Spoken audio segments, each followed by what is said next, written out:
go. Good evening, good afternoon, ladies and gentlemen. Welcome back to another episode of High Top Sports. We are in the studio with Steve, the main man, Chad, Holly. We have a jam-packed show. We have a special guest today. We've got a lot to go over. It was a busy weekend, as a lot of you saw. It was a great time. It was a fun time. We're going to get into all of that. But first, Steve, how are you, man?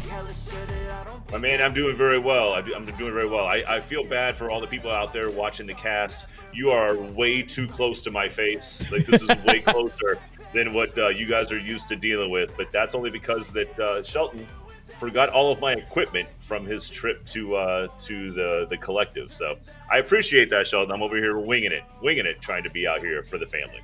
That was a hectic little weekend here, and I brought all of C's stuff. Let me use all of it so we could have the kind of dual camera action, and then I completely dropped the ball and left everything. So that's on me. Steve was prepared. I was one, technically challenged this time, but Steve was prepared and ready to rock. So good stuff, guys. We have a jam-packed show. We have a special guest on. We have Hersh from the new podcast, the Gator podcast. Respect Our Decision. We're going to talk to him. We just lost.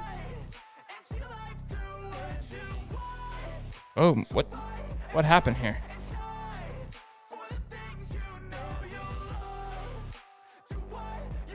Hold on, guys.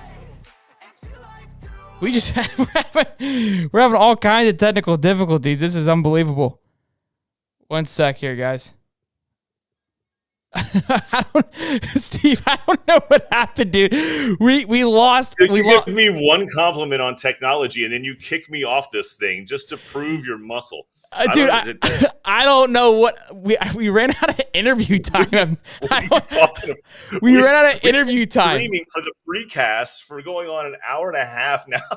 Yeah, that's probably what you treat me when the cast goes live. Dude, we are just full of just technical difficulties this week. This is unbelievable. Trevor Davis with the super chat. He wants the button. Scared money don't make money. There we go. All right, guys. Sorry. There it is. All right, guys. So as I was saying, we have a special guest on. We have Hersh from Respect Our Decision, the new Gator podcast. We're going to get into that, kind of talk about that. He's going to break that all down. We're going to get into SEC Media Week. It's been a fun week. It's kind of like our early Christmas present because it lets us know that football is right around the corner. We're like, 6 Wednesdays away? That's how we've been counted down. I believe it's 6, right? Because it was 7 last week. Last week was 7, so this week is 6. That is solid math by you. You see what I did there, Steve? You see how I broke it, how I counted it down? Yeah, dialed in here. So then we'll go into some Billy Napier, Tebow Talks AR. We'll go into our conversation with Anthony Richardson this past weekend as well, and him changing his nickname and just getting to know him as a whole and just kind of his character and his mindset. If you didn't get to see a chance to see the interview, it was a great interview. Check that out. We'll talk about Billy, his press conference. And then I have a little bit of a hot take on how I'm feeling about him. And then NIL values. We found this little kind of evaluation on players. Kind of cool. We'll dive into that. And then we have massive news. Extreme news that we're really excited about. Before we get into all that, though, let's get into the comments. Let's say hi to everybody. And then we're going to get right over to Hersh because I don't want to keep him waiting any longer. Tim, what's going on, man? Welcome to the show. We had Lombardi on the podcast on Sunday. Great time. Steve, you had a lot of people that were fighting for your seat there, bud. Maddie almost took it away. We had a couple of kids that were in there. Lombardi, my gosh. Keep the seat cold for me, Lombardi. I need to be back. You mean keep it warm? Maddie was a great time. Maddie was too cool. She was awesome. She was a sweetheart. I loved it. She was a great time. Jeff Dykes, welcome to the show. Mr. Nobody. Wait, Steve got his job back? Yes, he did. Nat's here. What's going on, man? Mike Litteris. Hope nobody forgot. Steve said go Gators. Did you say go Gators? Did you in the chat? No. Somebody did a super chat and they put it under my name and they put go Gators. Then Steve said go Gators. What's up? DeAndre, what's going on, man? How you doing? Cody. We're going to get some new members tonight. Hopefully we do, man. Hopefully we do. Ed DePriest, welcome. Up, Cody. Brian Carter, what's going on, man? Welcome to the stream, big dog. Blanco, welcome to the stream. Adrian, how we doing, man? Normal Guy, what's going on, big dog? And Gator Gang, what up, everybody? The whole gang is here. We love it. But let's get into our special guest. I'm sure he's tired of waiting. He's we're going to forget about him. Hersh, what's going on, man? Welcome to the show. How you doing, bud? Doing good, brother. How are y'all? We are fantastic, man. Thank you for stopping by and being a part of the show. Glad to be here, man. Always glad to be part of anything involved with Gator Nation.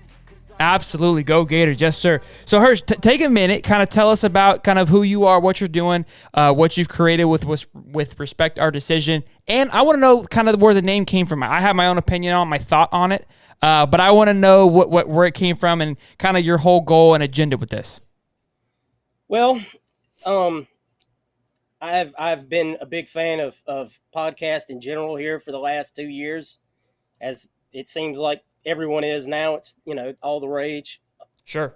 And I'd kind of just hinted around for a while with some friends that I'd really like to start a gator oriented podcast of some sort. And I've been a recruiting fan for probably 20 years.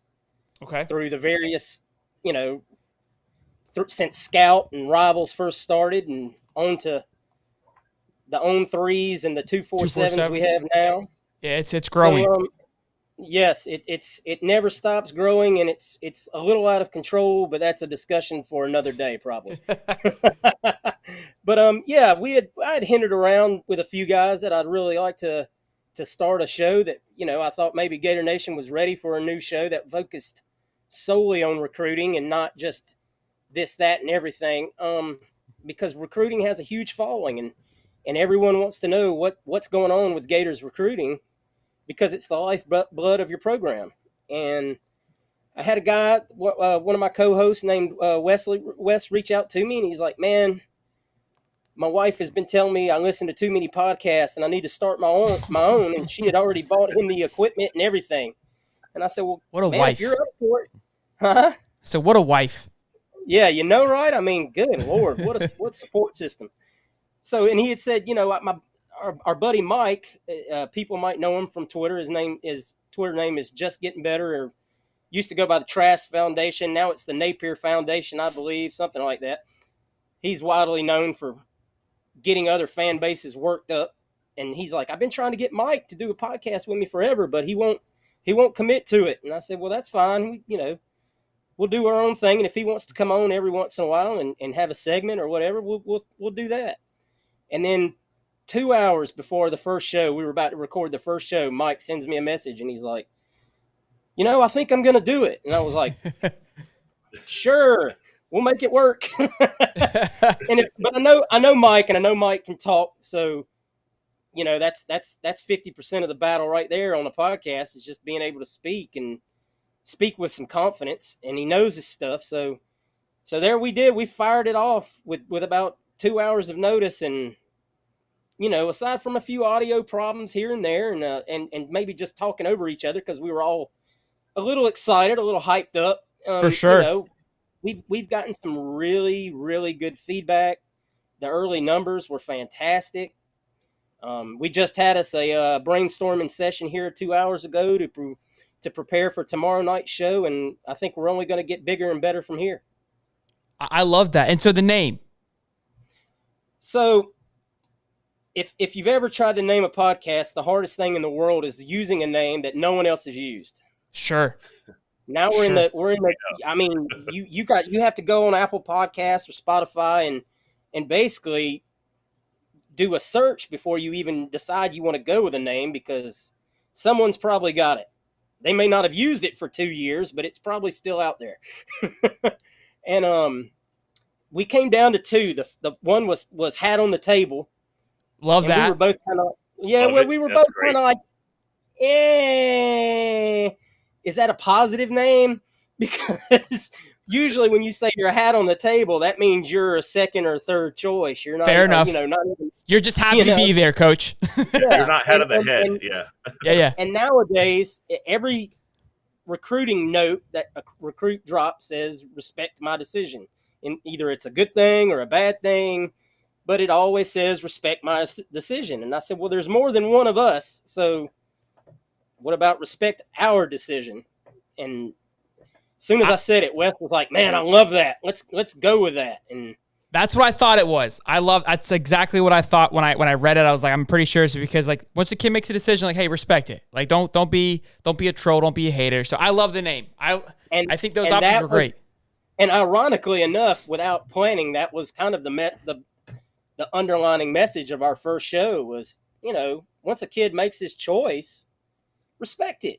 Yeah. Don't tweet kids, don't message kids and tell them that they made a bad decision based on where you wanted them to go to school.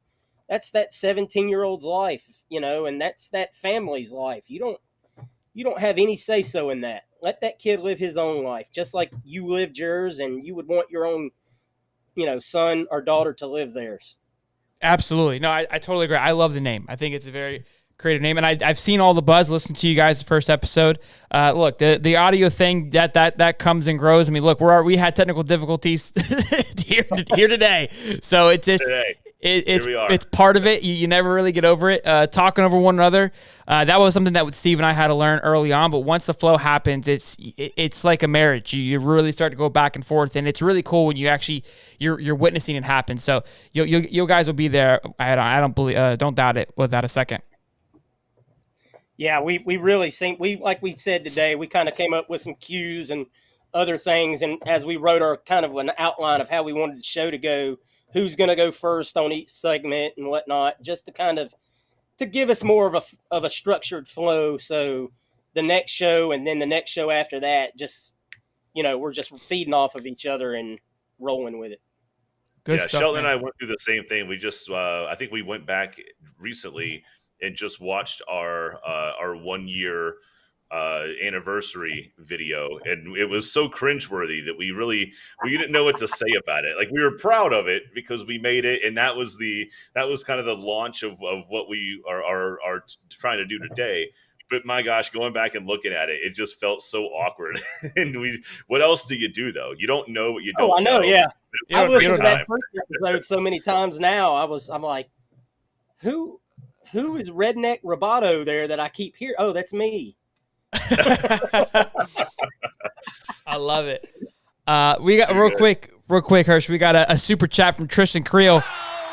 A $20 super chat. Steve, gotta wear a gator helmet for the show. I mean, Steve. Steve, it's so Hersh, just so you don't know, Steve's an FSU guy. We like to keep it kind of a little dicey here. He brings the. That makes sense then why you would think you could wear a helmet during the chat. Yeah, right. He keeps the yang to the yang here. About technology now. Hersh knows how this stuff works, man. You got a headset. You got some in-house speakers. You got a microphone. You got a helmet. What are you trying to do to me? We can make it work. We can make it work. So have Hersh, to wear it for safety precautions. Yeah, yes. He has, with this beating that he gets in these chats, he needs a helmet. Hersh, I want to talk to you about some recruiting stuff because that's kind of your bread and butter. So this weekend, Cormani McClain on 3 recruiting, and on 3 is getting a lot of flack with this too. And part of it, we support on 3. We love the articles they come out with and just their platform. But sometimes they're a little dicey with the things they come out with, and they took Cormani, or they moved Cormani from the second ranked overall player in the nation to number 19 in the nation. He kept all 5 stars, but they moved him from 2 to 19 from a single camp. And it's a little crazy to see. It seems a bit dramatic. Everyone's kind of going, what's happening here? How bad could this camp be that you're like, no, I'm not. It's not the same that it was. So I want your thoughts on that. And then 2, how does somebody like an Arch who doesn't even participate not lose anything? It's almost like, why participate? Go ahead. I'm going to actually combine those. As soon as you said the bit about McClain, I automatically was I had the thought already registered because we talked about it earlier, and we're going to touch on the exact subject on tomorrow's show with a bunch of their ratings. What they are seemingly establishing with this, in my eyes, is if you're a kid that's ranked there and you fall from one camp and Arch stays where he's at without camping, just based on game film, why camp? Why would you go to a camp if you were these kids? You risk the possibility of injury, and you risk falling in the rankings if you have a bad day. I mean, you may wake up that day, and just not feel well. I mean, you might, who knows what the reason could be. Sure. Now, if you're a 3-2 4-star guy, right? That there's value to it there, and even 4-star maybe not, but definitely the 3 and below there's value. If you're a top 20 kid though, what is your draw at this point to go to a camp if these ranking services are telling you you don't have to camp and we'll keep you right where you are? Because some kids will say star ratings don't matter to me, but that that top 50 group, they care. Yeah, for sure. And look, it's gonna play. It's like a draft pick now. So the higher you are ranked, the higher NIL deal is going to be. So and that was going to be my next point, is that now you're basically you're playing for your money slots, because I mean, now I can't obviously speak on the conversations that happen behind closed doors. None of us can if we're not there. But if you're a kid like that, and oh well, sorry, you're not a top 50 prospect now. We're not going to negotiate that kind of deal for you when you hit campus. Yep. You know, because because I had 2 bad camps, I had a bad camp. You know, it just doesn't. It's a bad system all the way around right now, if that is the precedent we're setting. And it seems to me that the camps have a ton of weight right now. If he can go and drop, 17 spots from a camp, a non-pad game, right? That is a unanimous top 5 player in the country. I mean, maybe the top player in the country. Yeah, I mean, for the fact that he sat there for so long, and it's like, so this is where my critique for On3 comes in, because the only thing that positive that happened to 9-3 is people flooded to their site to see why. And so that's the other problem too, is now these sites are going to start probably manipulating these rankings even more so, because everyone's going to see, well, everyone went to On3 to see why. Whether look, bad publicity is good publicity, right? Everybody went there. And then I was there and ran into other stuff. I was like, oh, this is cool stuff, right? You almost forget. Like, do we really care that Cormani went to 19 at the end of the day? No. Our feelings aren't going to be hurt, but it got our attention.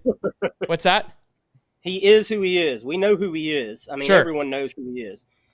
But like you said, now is this the proverbial clickbait that we're all, we all like to say that, oh well, that's just clickbait. Well, in this that's what case, it feels like. It absolutely is. Yeah, sure. It's very much to me like the article that came out after Rashada chose Miami. With the lawyer from the agent from California that On3 ran the article that night that spurred all the talk on Twitter and everywhere else about, whoa, look at the numbers on this deal and whatnot. I mean, did that article have to be ran? And On3 clearly had some kind of an agreement or a relationship with that guy for them to already have essentially an article queued up. written.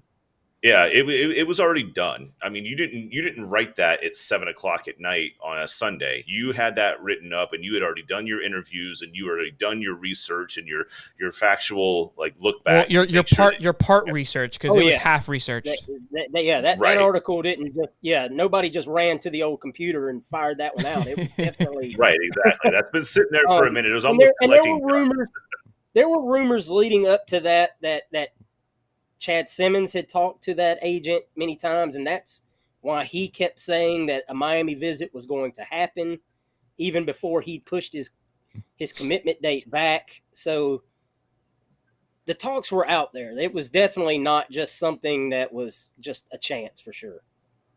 Absolutely. Before we move on real quick, Hersh, we got a super chat from North Florida White Trash, probably one of our favorite names. Says, hey, can I get a Go Gators from Swamp Man Steve? Steve, the people are asking at this point, bub. What do you want me to do? I'm not going to ever say it. I didn't say it the first time. That's not what I hear. That's not what the people are saying. I want to throw in the chat Steve, money and put it under my name. I'm more than happy to take it. Okay? Steve, don't do the people dirty like that. I did not do the people dirty. The people did me dirty. They know I didn't say it. So Hersh, I love that take there, Hersh. That was awesome to kind of get your insight on it and kind of see that we're mostly on the same, for the most part, on the same page on how we're looking at it. Who do you feel for us outside of Cormani? Because I think he's probably the number one get for us, being the 5-star that we're kind of on the radar for. Who in your eyes do you feel like is, hey, this is the next guy that we need to get this ball? Because it seems kind of stagnant since the Stokes and Trayon signing dates, but it's slowed down a little bit. We've got a big weekend ahead of us. Big, next 10 days. It's going to be huge. Could be huge. What do you think? There's a lot of irons in the fire. A lot. Now, I'll start with your question before we move on to that. It starts here on the 23rd. Malik Bryant. That's a kid. He dropped down on the on three. He did, and that's that is what it is. But that's a must get. It's a must get for a couple reasons. One, your linebacker board is shrinking by the moment, and that's a whole different set of takes. Is that a Bateman problem, or is that just a relationship problem that we've had? That's an argument for another day. But Malik Bryant is a big time player, and it is a battle head to head with Miami, and we haven't won one of those yet, really. And has anybody? Really, for the most part, not this recruiting cycle. It doesn't feel. No, they have not. But therein lies the sense of urgency of needing to get this kid for not only your linebacker room, but for the sense of optics of the situation to say, look, we're going to go head to head with these guys, and we're going to win some of them. So Malik Bryant, we need a W, and word has been the last couple of days that he's back and forth. He's 50-50, and it changes by the day. So we'll see how it goes. I'm not as optimistic as I would like to be, but there's been some people that know a lot more than me that have said there's reason to be. So we'll have to just wait and see how that rolls. Yeah, that's what's frustrating too. We get really hyped up for these kids, and honestly, up until the day of it, you really don't know what's going to happen. There's a lot of guys that we've missed the ball on. In today's landscape. I mean, it's just changed. The money game being legal and still the under the table money game still being prevalent is really changed the landscape. So we have to win that battle. I mean, we really need to win that battle. If we don't, that there's really no excuse. I mean, you got to do what it takes. You know you're head to head and who you're head to head with. You've thought you've had it done more than once. It's time to get it done. It's time to say, you know what, we're going to do what it takes to win this battle and show that we can. And then things look really good for the rest of the month, like you alluded to. I mean, we are set up to really close out strong. Have some real. I mean, you saw Mazzell. I believe it was yesterday or the day before, say he was committing on the 29th. He's down to his top three. Bama's in that top three, which concerns me, but I wouldn't worry about that. I think that's window dressing. Okay. It's really been us in Tennessee. Okay. I was actually surprised Georgia wasn't in there. Okay. Then you had Castell move his decision from October yes, to the 30th today, and if you're looking at it from my point of view, from someone that pays a close attention to this, these aren't coincidences. I mean, you don't have all those commitments in that same weekend as Friday Night Lights unless you're trying to generate put a show on. some momentum, and maybe wrap another kid or big time name up in that momentum and have them to go ahead and say, man, I want to be part of this. I love that. I love that idea of exactly what you said there is you bundled up into a package, and now it looks bigger than what it may be if they kind of just trickled in.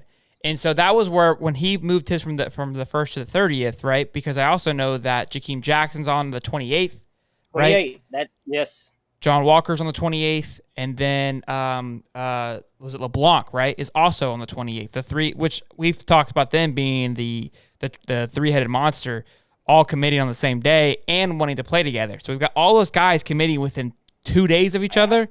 I don't think that one's happening. But that is the epitome of the old school silent recruit. The silent commitment that the kid's already committed. It's the coaching staff that says, well, hold on. Right now, it doesn't make a lot of sense. Look, we want commitments. Of course we want it. That's the Bobby Bowden method. You're speaking, Steve. He was the master of it. Bobby was the absolute master of knowing when to drop a bomb on you. I like that. He was. You would go into these football camps, and just before there'd be 2 or 3 kids that would just drop their commitment, And the other schools, they have to recruit. They have to be prepared for if their high level commitment is or recruit is going into a camp with a bunch of commitments from a school that's all going to be there. They get a little bit gun shy. They get a little bit nervous. But if they're not committed and they stay silent and they truly work the silent commitment the way that they're supposed to, all of a sudden that momentum turns huge, and then they just unleash. Because let's be honest, they're captive audiences at that point. They get there sometimes Thursday night, Friday morning. They stay there until sometimes Sunday evening or Sunday morning. But once you're there and you're locked in, now you're chaperoned by a player. They'll pair you up with a kid that just committed, and then it just turns into this wave. And this isn't a new strategy. Exactly, Hersh. Yep. This is not new. This has been around for a long time. Exactly. Once you get that momentum going and you get these kids paired up with what they look at on Twitter as these big announcements and things like that, it'll get these kids that may be 50-50 or 70-30 or just maybe just that close to making the decision. It'll just push them right over the edge. Yeah. As an example of that, word was over a week ago that Aiden Mazel's edit was done, and he was good to go for UF. And the thumbnail. It was just his edit, like his Hayes Fawcett edit or whoever's doing it. Yep. God, Hayes Fawcett, bro. I don't know who's doing it. If it's UF, I'm gonna bet it's not Hayes. He did Stokes. He did Stokes and Trayons. Well, we'll see. I don't know. There's a little animosity there after the AJ Harris stuff, but okay, we'll see. I love it. I hope maybe we're playing petty with that. Maybe not. We'll see. But I love it. Word was that edit has kind of been there, ready to go, and everybody was kind of like, well, why isn't it coming out? What's the wait? And now you see, oh, he's committing on the 29th. Well, what is the 29th? Oh, Friday Night Lights. Well, what D-Day. are the odds of that? It's D-Day, baby. That's what it is. Yeah, because he tweeted right after the Stokes and the Webb signing, like, news coming soon. So I was, everybody was like refreshing Twitter like mad hands, right? Because we were expecting that's where Steve will tell you that's that Bobby Bowden thing where where the coach calls them up and says, hold up, hold that button for just a second. What if we could turn this into I just got this thing, Hersh. I've been working hard for it, brother. Yeah, I think oh, look at this. I've been in this game a long time, man. I've been hurt by Bobby. so we've all been hurt by Bobby. I've watched him coach a couple games, and I was hurt as well. Like I love the man to death. But how many times are you going to run on the football field thinking that you made that field goal when you missed that field goal? You can't run out there with that smile on your face every time. The man lives on in gift fashion forever. You're the man, Hersh. Hey, so Hersh, just so you kind of get an idea of the show, we have buttons that we hit, right? You heard one. Right, that's when we get a super chat. We got this one too. Scared money don't make money, you know. People love that button. That button kind of rides high. We've already had a few in there, so I had to make that up for a loss. But we got, and people have been asking for Steve to get a button. He doesn't have any control on his end, thankfully. But we finally got Steve an FSU button, and somebody just donated $5, Dominic Tudor, to press Steve's button. I mean, my heart is literally destroyed, but I got to give it to him when the people ask. The family. Fight for FSU! Fight, baby, fight! And that's Holly at an FSU baseball game. Oh man. I wasn't in my best form at that moment. Dang it, I was passionate, and I'm sticking with it. If that's my button, that's my button. Let's go, baby. What's up? Hey. Dave Soderquist says, hey, Hersh. He says, Big Hersh, what it do? What up, Dave? So Hersh, I want to get your opinion because I mean you're obviously very knowledgeable about this recruiting stuff. We talked about this, like we're kind of slowly, each and every day we're learning more about it and getting to know more about it. So it's cool. It's really great to talk to you about it, understand it some more. Can you break down where? Because this goes into the Arch thing, right? People are arguing that he only deserves 3 stars, 4 or 5 stars, right?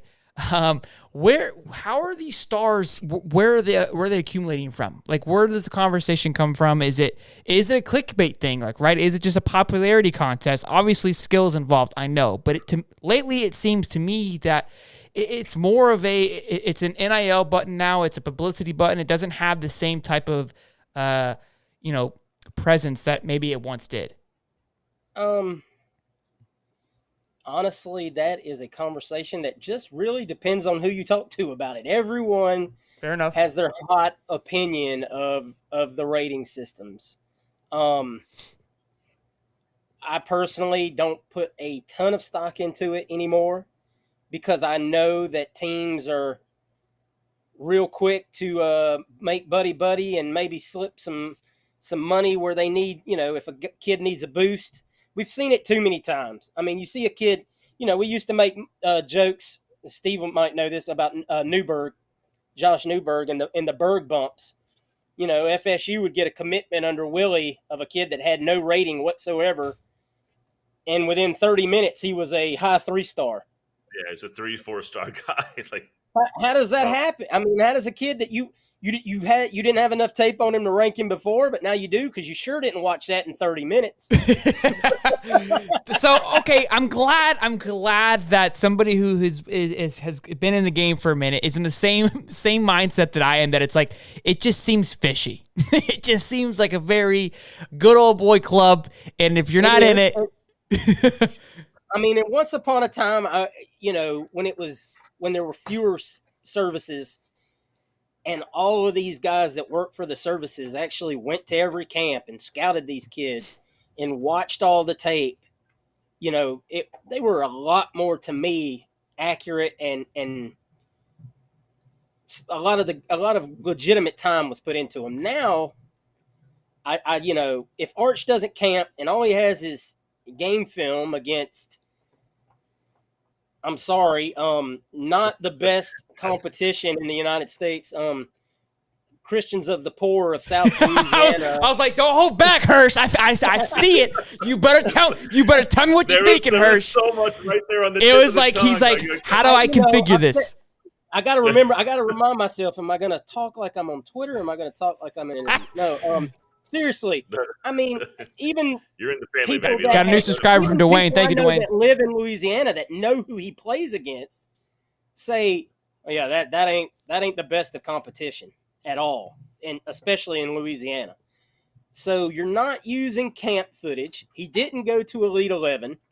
The first ever top-ranked quarterback to never go to the Elite 11. That was shocking to me. But once again, if you've made it to where you don't, if you've made it to where you don't have to go to a camp, why are you going to go to a camp? Yeah, I agree, and that's where my frustration comes in. I think the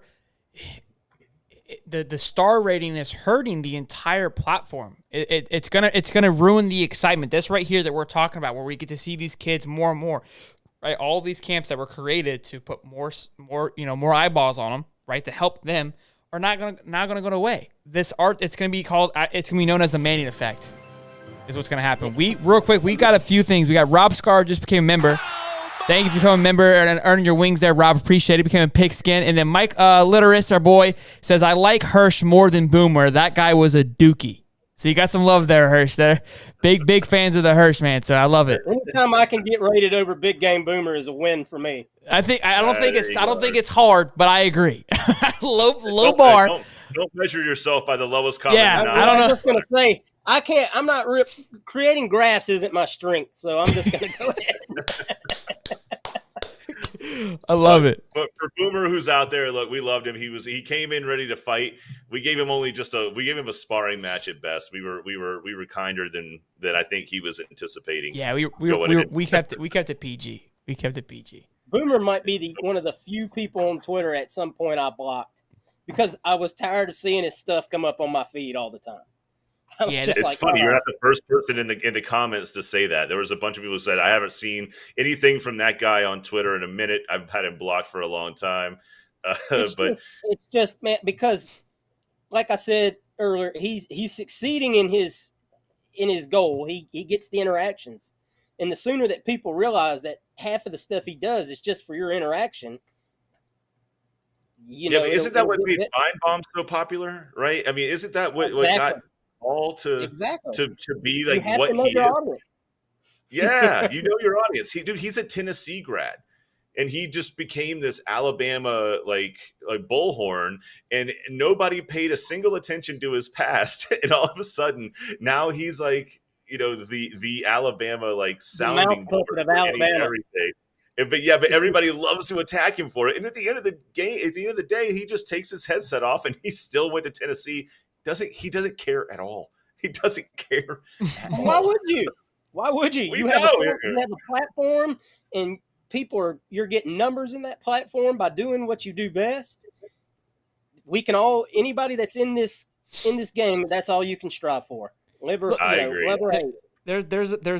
Somebody's got to be the troll on Twitter. We got to have somebody that we can all agree on and hate. And to be fair, Big Game Boomer's bringing us all together here tonight. So as much as we want to hate, I mean, he's bringing the boys. We all agree. Every one of his polls is crap. And there we go. So we're all in agreement. And look, we're talking about him, so he's winning again. He's winning again. Look, the minute, and I'll say one more thing, and then we'll get off of that for sure. The minute he did a list of the top 50 coaches of all time, and Urban Meyer wasn't on it, I knew what his game was. He wasn't on that list. I didn't see that list. He made a list of top 50 coaches of all time, and Urban was not on it.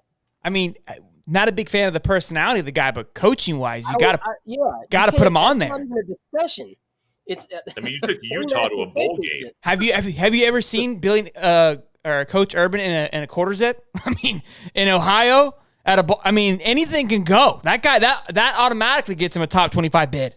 It's not even a question. Like I said, and he fought people tooth and nail about that take in his comments, and I was like, crazy. Either he really believes this, which is ridiculous, or he's just stirring it up. He's just stirring the hornet's nest. Yeah, if you're gonna stir it up, you got to fight it, right? You can't just put it out there. That's what I call kicking the anthill. Yeah, right. That's insanity. Well, look, Hersh, we got some other things we got to hop onto, man. I love that you came on the show. If we would love to have you, that you're always welcome on the show, man. You have been an absolute pleasure and a great time. You fit right in, which is awesome. Absolutely, guys. I appreciate it. Anytime, I'll be happy to be here. We appreciate it, man. You have a good night. Make sure you guys go check it out. Respect our decision. Do you want to say anything, Hersh? Kind of plug anything before you go, man? Just check us out. Our new episode will drop first thing Friday morning. Check us out on Twitter at RespectRDCN, and we appreciate all the love, guys. Thank you so much. Love it, Hersh. Appreciate it, man. You have a good night, man. Thank you. Have a good night, fellas. Appreciate it, boss. All righty. Good guy, man. That was a good time, bro. He was a hoot, dude. He was dialed in with his comment, but very knowledgeable. That was really cool. That's why I was excited to have him on. The guy knows what he's talking about. He's been in the game for a long time. All those guys are that are on the show. So it was really cool to get him on there. Sorry, guys, we haven't been too much into the chat. Obviously, we wanted to show Hersh some respect. You guys have been in there having a good time per usual. Riled up as always. I love it, guys. Welcome to the freaking show. I'm fired up, man. I'm still right off the high. I'm still right on the high from Sunday. It was an absolute banger of a show. We're vibing tonight. Got 170 plus people in here. You guys are incredible. The energy is insane. We got a new member tonight, which I'm always down for a good member show, right? We got likes flowing, subscribers flowing. You guys are great. If you guys are brand spanking new, like and subscribe. My God. Join the show. Do we move the news up a little sooner? Do we move the hot news up a little sooner? Should we just while we're smoking? I mean, right now we're smoking. Look, we got we got the people, we got the eyeballs. We wait to the end, and some folks start to wane. They start to find other things to do. You don't have to ask me twice, ladies and gentlemen. You guys have been asking, you've been hollering, you've been yelling, you've been in the comments about it. We heard you, okay? We heard you. It's been too long. Hasn't been too long. It's been a good healthy time, I guess you can say. We're really excited about this. We put a lot of time and effort into these things. I'm really, really pumped to see how these things do and how you guys love them. We got merch. We went out and we did a thing and we got some freaking merch and we're pumped. The link is in the description. At the moment, it's been live for like 2 days. So you guys could have already been there, but you didn't even know. But the link's in the description. Let me show you kind of a few things here that we've got working here. These are the first 2 shirts, which are just absolute bangers. I mean, we're already starting off hot. So we've got to the left there, that is a custom design, by the way, boys and girls. That is a Beat Utah shirt. So it's a gator choking out a Utah swoop. That is, a custom-made shirt. I went to an artist and had that drawn. On the front of it, it says Beat Utah. As you can see right here, it says Beat Utah on the pocket there. It is a comfort colored shirt, so it is a high quality. I'm literally wearing a comfort colored shirt as we speak because it's literally my favorite shirts. Okay. Then we got the old ball coach, the GOAT on the right here. It says GOAT on the front, and it's got the ball coach on the back. Just really, I'm freaking out. It's really cool, fun stuff. That's awesome. I love that. I love that graphic. I love that design. Even in the gator font, man, you can't go wrong. It's too cool, man. Look, the Beat Utah shirt is the one that I'm really, really excited about. I love the old 90s throwback. We have so many ideas for these for Utah, for Kentucky, for FSU, for Georgia. We're even got Steve a shirt. Again, the success depends on how far we can go with these things, but we're really, really wanting to push these things as much as we can, especially, like, again, this Beat Utah one, that's a big one for us. When we go to the game, we're going to be bringing these with us as well because I think, again, they only have a certain lifespan to those. We've got this. Oh, so there's 2 versions. This one has a pocket. This one does not have a pocket. We got a Scare Money Don't Make Money hoodie. You already know. There's black, there's white, and then there's gray. That's a banger itself. We got an old classic hoodie here. It's a champion style hoodie, very soft hoodie. It's an all over print, very cool. Then we got just a classic high top pocket tee. Nothing on the back, just multiple colors. Feeling frisky, you want to support the brand. That was a fun one. Polo, if you want to rock the high top at work. And then Gator polo here, or Gator t-shirt here, orange and blue, little crew neck, another version of the polo. We got some old ball coach socks, and then socks, baby, what's up?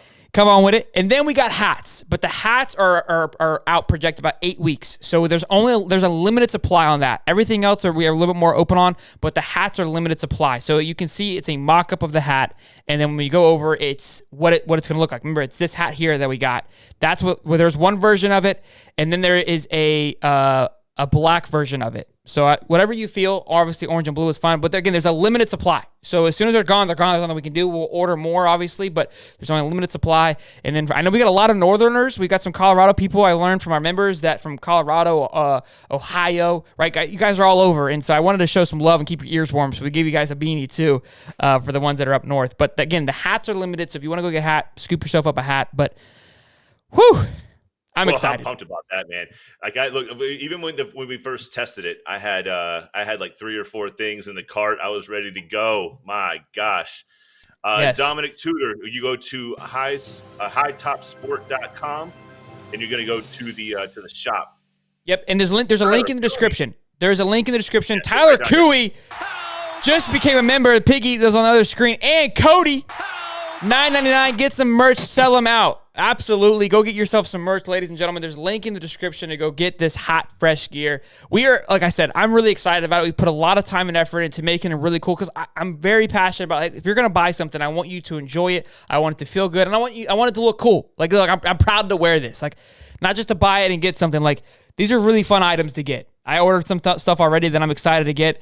I just put together these 2 shirts here. So I need to go ahead and order those because these literally are my 2 favorite shirts. We've got so many ideas. I've got a Make Hubert idea that I want to do. There's a ton of ideas that we've got. So we're really excited about it, and we're going to work on it. So check it out. Links in the description. I hope you guys are excited about it as much as we are. So thanks for that. Appreciate it, guys. Yeah, you guys. I know. You've had that on the tip of your tongue for a minute. You've been excited about it, but my gosh, we had some people here. We were rolling. We had the Hersh on the back end. We had the wind at our sails. Let's go. Let's let them know. Yeah, that they're saying the Beat Utah shirt is gonna sell out. And we got the shot glass filled up, which is always a good time too. So that's fun. All right, boys and girls, let's get back to the comments. Appreciate you guys letting us kind of rant for a minute and talk about that. We really do appreciate it. George, the Beat Utah shirt. You better buy a Beat Utah shirt, George. That literally it's inspired by all the Beat Utahs that we get in our comments. That shirt was made for you, George. There's more colors than just blue, guys. So go check it out. But We gotta get those Utah shirts out there. Let them know it's the old '90s throwback. I'm pumped for that shirt. So check those things out. So Florida, Georgia, moving out of Jacksonville. I want you to go first, Steve, because you were talking about it already a little bit. I know people were already in the comments earlier on going on about it. I have a unique perspective on it, so I'm going to let you go first. So look, being in Jacksonville, the cocktail party belongs here. It just feels natural. It's always been a part of Jacksonville itself. It gives Georgia and Florida somewhat of a neutral site to always play that game. And if you've ever walked into that stadium and seen the line that is literally drawn right down the center of the red and black and the orange and blue, and both of the bands are playing back and forth together, both of the fans are just chanting their team chants. It is one of the most iconic, and to me, one of the most looked forward to games of the year. Not to mention, the game itself isn't as exciting as what's happening outside the stadium. It is called the world's largest outdoor cocktail party for a reason. The RVs start rolling in on Wednesday. These things plug in. They're there. You walk and you walk and you walk, and it is miles of people who have come down or up for this game. To take it out of Jacksonville feels a little bit weird. Now, it happened for a very, very short period of time when the Jaguars were coming in and they had to meet certain stadium expectations for the NFL. Florida played in Sanford Stadium, and Sanford Stadium played down in Gainesville, and they did a 1-1. But as fast as they could get the game back in Jacksonville, they did. There's always been some back and forth a little bit to where do they feel that there's a desire for each team to actually get to play in the other stadium. But as long as I've known the Florida Georgia game, I'm old. That's fact. That's where it's been. I mean, like wooden bleachers, you could bring in your own coolers. It felt natural for college football, just like the Texas-Oklahoma game. It's the Texas State Fair. And it's just you drop this football game into the middle of it, and it just becomes this mecca of what it looks like is the biggest outdoor cocktail party, tailgate, whatever you want to call it. But it is miles of just fun. Even as an FSU fan, I go every year. I walk around. I wear an FSU shirt. The most used comment ever is, "I think you're at the wrong game." I know where I am. I know where I am down here. Well, you don't know because you're drunk, but you know. Well, I mean that's residual from the night before. So you think it should stay? Of course, yes, absolutely. I mean, especially right now when we feel like we're just kind of ripping away certain traditions out of college football. Don't take that one. So there's two parts to this. From a fan side of things, I think it's black and white. There's no reason you should ever move it out of Jacksonville. It's absurd, right? Where the Kirby's playing is the recruiting side, because you can't bring recruits to a neutral site. And so look, it's benefiting the Gators too. And it's tough because I don't want it to move. I would hate for it to move. But I also know that, look, we even talked about it on the cast with Scott from on Sunday of what's the biggest rivalry, right? It's Florida versus Georgia. The energy for those games is insane. And when Bama plays Auburn, right, it's either in Bama or Auburn. That's a big game for recruits to go and see kind of like your teams at their max. Florida or FSU, they're playing at each other's house, right?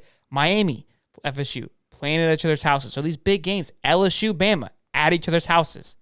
Right? So they have the opportunity to go and bring those recruits. And those are big games. Those are big kind of swaying games. If you can bring somebody into LSU versus Bama, I mean, LSU at any time is huge, but right? That's huge. So I get it from that side. I like everyone's calling him a crybaby. I'm like, yeah, but it makes sense. Like that's a big game. We as Gator fans know that is the game of that is the rivalry. It's not FSU really. It's Florida Georgia. We talked about it this weekend. It's the bigger game. Like FSU is fun, but honestly, to me it's at a weird time of the year. It's at the end, so kind of depending on how our seasons go, it's weird, right? But for some reason, that Florida Georgia game, it's a who's going to take first place kind of game in the SEC East. So it has a lot of value. So I see both sides. I don't think he's being a baby. I think he's honestly being like, hey, like, we're losing out. The teams that we're competing against are having an upper hand because they get to bring recruits to their massive games. From a fan perspective, you're like, yeah, why would you ever take that away? Like you just said, people are driving their RVs down. It's a week-long event. 100%. People are making a ton of money off of it. And that's where the other part of it is. I'm like, is it worth the money that you get from these events, right? The schools, I don't know how much they're getting. Could they get more if it went home? I don't know. I don't think so because I think they're able to, because of all around it, right? That place is built for that. But I get where he's coming from. I've never considered it. I've always thought it was dumb and kind of just brushed it off. But I think with being more invested in it and talking about it more and seeing it, I support it. I would be pissed. Wouldn't the easy outcome be to just say you can take recruits?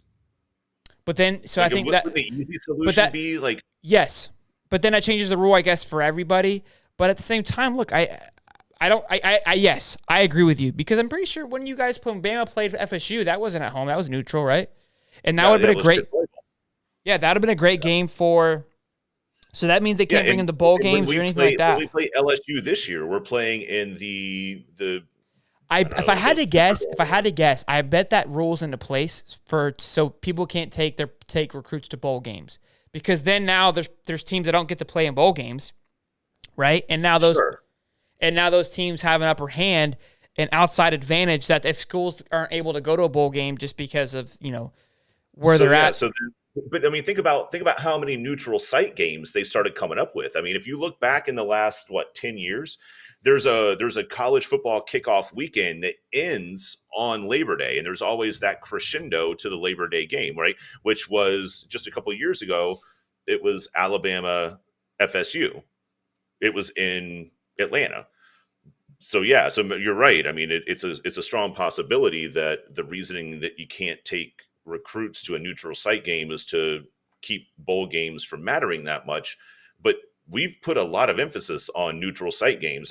Notre Dame played a neutral site game to open the year a couple of years ago. Look, I think that might be the fix. It's just become part of the normal scheduling now. It feels. Sure, I agree with that. I agree. But Georgia and Florida, that's always a big game, like a one-off game. That game it's exciting for the year, for the season, but it's not just a massive game in a sense for the schools every year in and year out that you're missing out on. Every so often, that's part of it, but Georgia and Florida are missing out. And they asked Billy about it, and we're going to get into kind of Billy's interview. And I don't want to get too much into his answer. We'll talk about that here in a second, but I loved his answer to it. I love Billy, and I'm 70-30 on him right now on the personality. And this is me personally because who I am as a character. But his response was really good. He goes, I haven't even played in it yet, so I would love to play in it, which I loved. I loved that take of like, look, I'm not going to speak on it because I haven't had a chance to really see it. To me, it was a little bit of a cop-out, but I get it. It was an easy cop-out. We got some super chats I don't want to miss out on. $4.99 from Daniel Riviera. I think they were talking about the T-shirts. He said, Ugga not getting hunted, Ugga doing the hunting. I promise you that Kirby smart. Unless Kirby, okay. I love that. Let's see here. Let me see. There was one more I just missed. It was $9.99. Cam Bishop. Keep up the good work, boys. The game needs to stay in Jacks. Go Gators. I love it. I wanted to see what's going on here. What they're saying about it. It helps keep the tradition and helps both to be honest. What are you seeing, Steve? I got Adrian Shaw. Hate to agree with a null, but I'm 100% correct. That's somebody who's been to the game, like somebody who has been to that. Look, I told you, from a fan perspective, I agree with you. For them to say I'm in love with it. For people who haven't, it's probably easy to not care. Look, we get frustrated. But I'm telling you, a Georgia in the swamp, bro. Don't get me wrong. It would be. I mean, maybe they take a hiatus. Maybe they take like a 2 years off. They play a 1-1, and then they come home. They come back to the Jacksonville side. I don't know. The fact that it's just this. It's just always a split stadium, and you just look at it, and it's too cool. I couldn't disagree. Again, from a fan perspective, it's so difficult. I get where they're coming from. For a Florida and a Georgia fan, like to pick up that extra home game on a schedule. And it be that game, like that's a Super Bowl in the middle of the year. especially if you know it's short term. Like, let's say hypothetically they say, all right, we're going to take 2 years off. Let's just say 24 and 25. Florida plays in Sanford, and the Gators and then the Dogs come down to the Swamp. The tickets for those 2 games on both sides would be unbelievable. Like, I mean, I couldn't imagine how expensive they would be, because especially if you take it away, right? It's only like a 2-game thing. And then we're only going to come back to that once every 10 years. So you spend 8 years in Jacksonville, you take 2 in your back and forth stadium, and you come back to 8 in Jacksonville. Being in Jacksonville, it would kill me, but I could see doing something like that could be fun and keep some just, I don't know, just keep a little bit of fire to it. That doesn't fix the problem. I get what you're saying, but it doesn't fix the problem of the recruiting aspect. And it's like the atmosphere in Jax is always electric. What recruit want to be part of that? They're not allowed to be there is the issue. It's not that they wouldn't be. I agree. I think if that's the other part what you said is like, well, just lift the rule, right? If that's it just allow them to have that. I feel like that to me isn't a neutral site anymore, right? That isn't like a Bama playing FSU for the Chick-fil-A Bowl. Like that to me, it's literally a second home field for these two guys because of how often they've played there. Right. So yeah, and then not only that, but then I don't know if you could make an easy exception for one game. Like, it's one game. I mean, it wasn't that long ago, and I don't know if people remember this, but it wasn't that long ago that Alabama and Auburn didn't play in their respective stadiums. They didn't have home and homes. They played in the Iron Bowl, which that was where all of the games were played. And they were able to they only left that scenario because the stadium became so dilapidated that they were like, this game is getting bigger and bigger and bigger, and the stadium isn't keeping up with it. The stadium now is keeping up with it. But I mean, I think there's an easier way to satisfy both teams to make them want to stay here than there is to just take away and just find an easy way to rip out a tradition that's just been, I don't know. It just feels awkward. Look, I it's tough because I agree. Charles is saying he's from Utah, so he hasn't been in the Gator games, but he was saying like BYU versus Utah and each stadium is electric. He's right. He hasn't been obviously to Jacksonville yet, which is also electric. But I can't imagine that a BYU Utah game is anything near the electricity of a Florida Georgia game, only because BYU and Utah are somewhat. Muddy makes a great point. He goes, I don't know why, but it seems like everyone is a rival to Florida except Vandy. South Carolina, Kentucky, Mizzou are where South Carolina's, UK, or Kentucky's and Missouri top 10 to beat. Georgia, Tennessee, FSU, Bama, and LSU are rivals. And I agree with that. I always feel like, to me, no matter what the ranking is for Kentucky or Tennessee or FSU or LSU, those games are always insane. And I definitely believe that Florida has more of an advantage on that sense of a rivalry than Georgia. Georgia doesn't have that, I don't believe, just because they haven't been good for so long, right? I feel like they're doing, like Georgia, LSU, not a big deal, right? Georgia, Kentucky, it's okay. Georgia, Tennessee, it's not like Florida, Tennessee. It's not like Florida, Kentucky.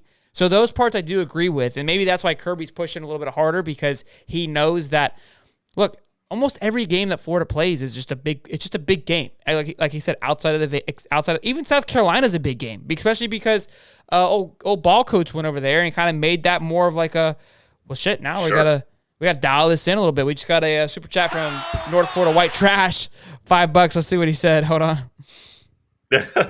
He said, "Did you know the day that Chief Osceola died, he had drank 5 gallons of sweet tea? Later that night, he drowned in his tea." Oh my goodness!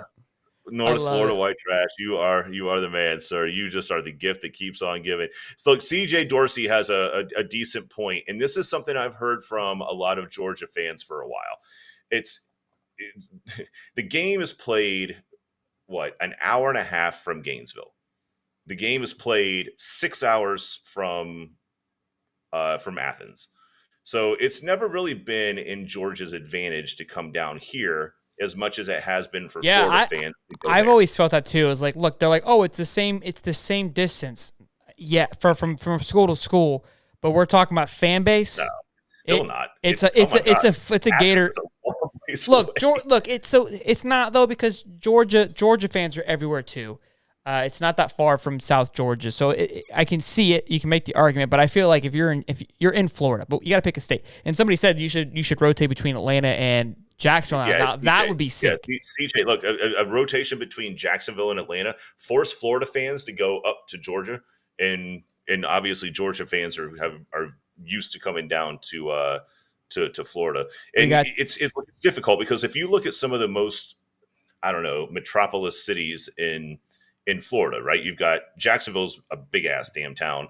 You've got Orlando, that's only 2 hours away, and then you've got Tampa, that's 4 hours away at best. So you're basically, what you're saying is that Florida fans who live in Miami have to drive as far as Georgia fans that live in Atlanta, which seems heavy.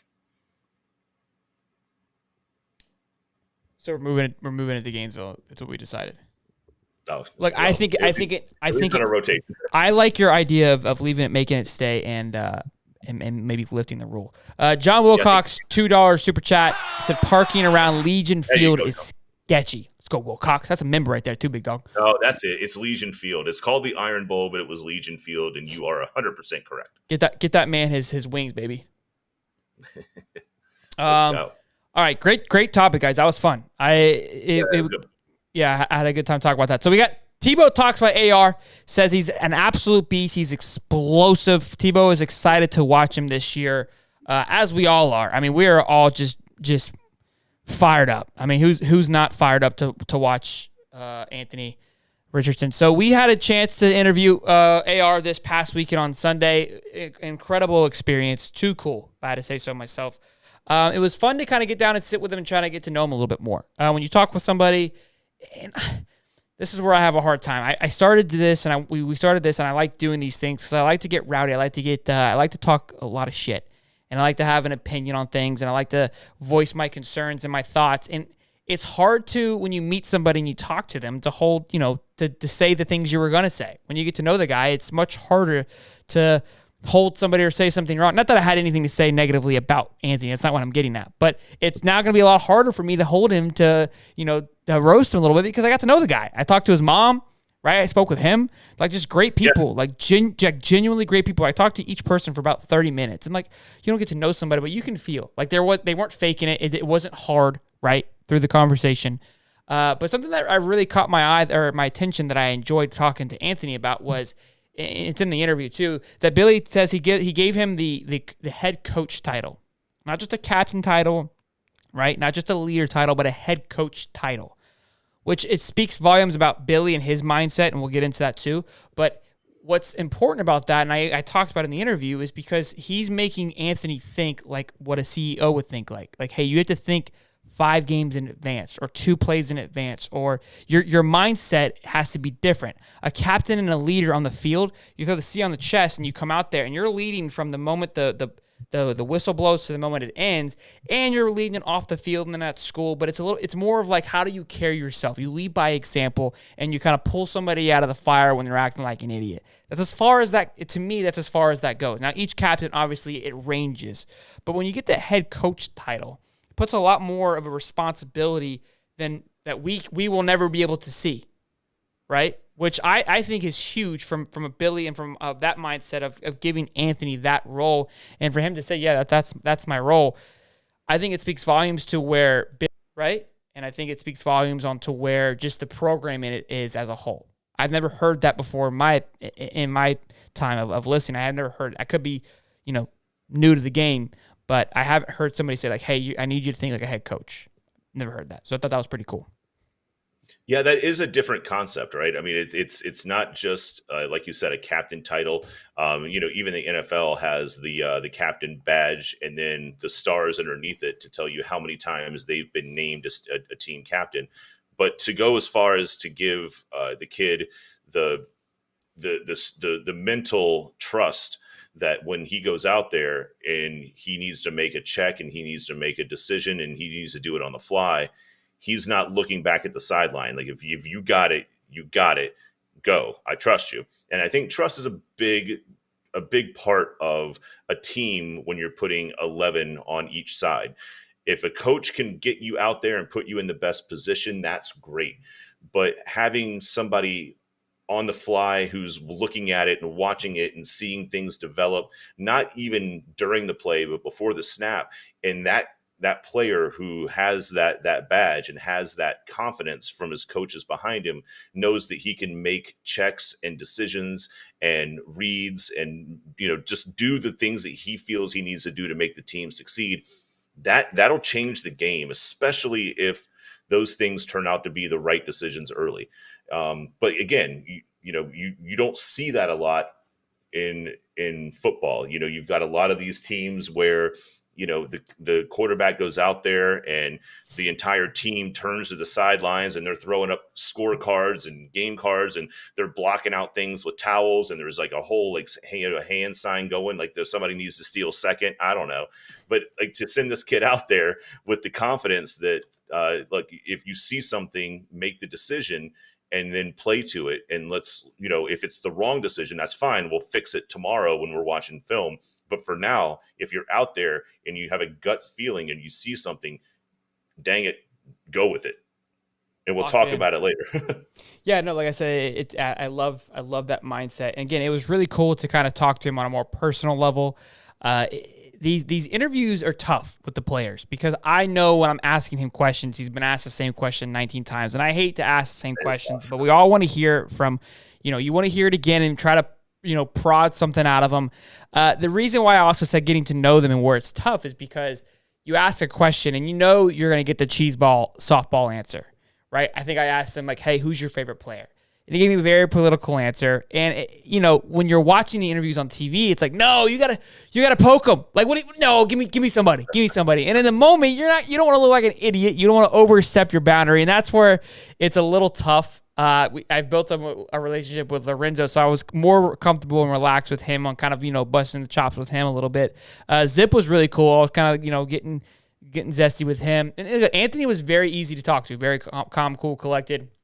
But this is the hard part. This is the part that I've got to learn because I want to be myself. I want to be kind of zesty and zag with those guys. But it's when you get to, like I said, you get to know them. You're well, I don't want to be a dick now. Right. Yeah, they're sitting next to you, and you're okay, this is great. Yeah, your size, your hands are really big. Yeah, I'm not gonna say anything. Imagine what they would look like wrapped around my tiny throat. So I'm gonna skip that. I'm gonna skip that question, and we'll move on to the next one. Because the name, when he changed his name, there's a lot of people in the comments kind of going at it about it, which I knew that was going to happen. I really didn't play into it too much. Kind of saying he's dumb, he shouldn't have done that. He could have probably made more money if he stuck to the AR-15, the name, right? And look, I think you can look at it both ways. And I even told him live, and I wasn't lying when I said that. I was look, I was hesitant on putting AR-15 in the title because it's just the world that we live in. Yeah. And so what was frustrating to me is because I remember when it first came out, I was man, it's a really cool nickname. You can really play to a fan base, right? With that nickname, who would appreciate it and support you. And again, we live in Florida, so we're in a big state with gun activists are very heavy down here. So I was yeah, you're going to have a lot of supporters, right? But at the same time, he's got to look at it as a whole. And everyone's kind of giving him a hard time for doing it. I was look, whether you agree with guns and act and support that, you can still support it, but understand him as a brand. Look, you're pushing him you're making him choose a side by that nickname. That's the problem. He shouldn't have to choose a side by his nickname. For somebody who's not trying to choose a side. That's my point. It's just a nickname, people. What are we to do? But I mean, to his point, you and I, we've talked about what it takes to go into getting one of these videos on Google and the hashtags and some of the SEO and just some of the back end stuff that, is not super exciting for anybody who watches this, but it's stuff that goes into it. And, if you start having, even a term that is harmless that comes up in just your natural SEO stuff, it just knocks you out. And for us, look, we're not all that worried about it, but, again, for him, he's trying to build a national brand. And, if he's not able to get some of the search algorithms and some of the traction on, people having an honest, genuine, desire to just want to hear some of his interviews because of the nickname, then just move on from it, kid. It doesn't matter. The problem is too, because the attention span of people is so short, they'll forget it existed by the middle of the year. Well, by him making that decision, it seems like he's choosing to leave one side to go to another, and I was like, it's not even that. Like, I mean, he said it was because of that, but it's like, look, I didn't put myself in this corner in the first place. Like, I just happened to fall into this corner. It's like, look, I don't hate this corner. I have nothing real issue with this corner, right? Like, I don't really care whether this corner does this or not, and I don't support this corner. But if I disagree with this corner, I'm automatically associated with this corner. No. I just don't want to be just standing here and you painted the walls around me. I just don't want to be in this corner. I want to be in the middle. Okay, I just want to hang out. And that's look. It's just, to me, we got to keep it out of it. It's football. We go watch football to get away from it, and we complain about it because politics are brought into football. Well, we the fans are bringing politics into football by we brought it in there. Yeah, and then the kid made the right decision. Like, just get away from it before it gives you like one idiot out there who just starts like poking holes into something that you didn't even make. Yeah. Enough on that. So let's go to Billy Napier. I love the guy to death. It's so fun to watch this man talk. I mean, it puts me to sleep. Puts me to sleep. Very calm, cool, and collected. Here's my take on it.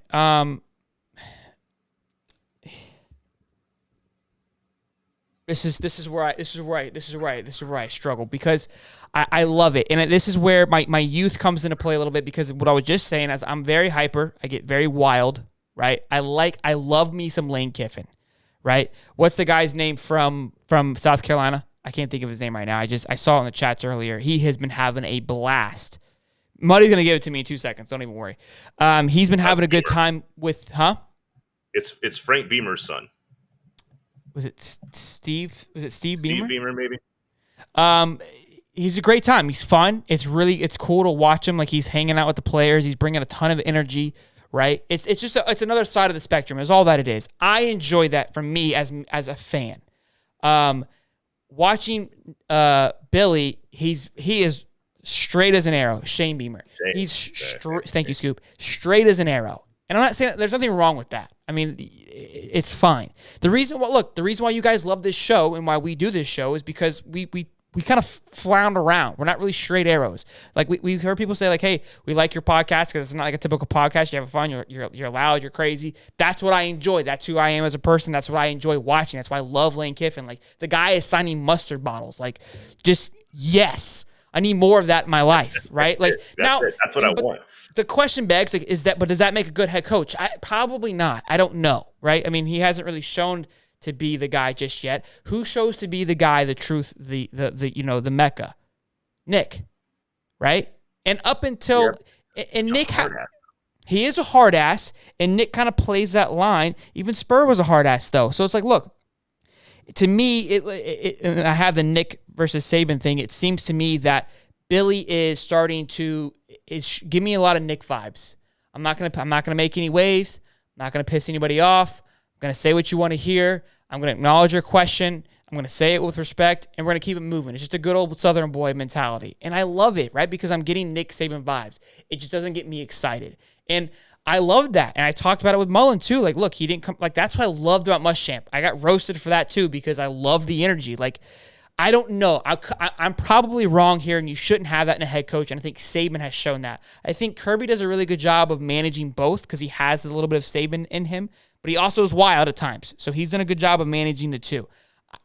I guess the point is like, I like the hypeness because I don't see Billy coming in on the halftime and just giving me a speech that makes me want to run through a wall. Now, there could be, and that could be what his superpower is that when everybody else is watching, I'm cool as a cucumber, cool as a cold Girl Scout cookie, right? But we go behind the doors. We go behind the doors and the locker room closes, right? I'm like the coach from Friday Night Lights. I can't think of Coach Taylor. That's Coach Taylor in my eyes. Like, outside, Coach Taylor didn't flinch. Very calm, kept it even keel. Behind the doors, right? Can't lose, baby. Rock and roll. So, look, that could be there. That's kind of my take. But real quick, Billy is the next Saban, and here's why. Okay, I just gave you that entire spiel of, like, his persona.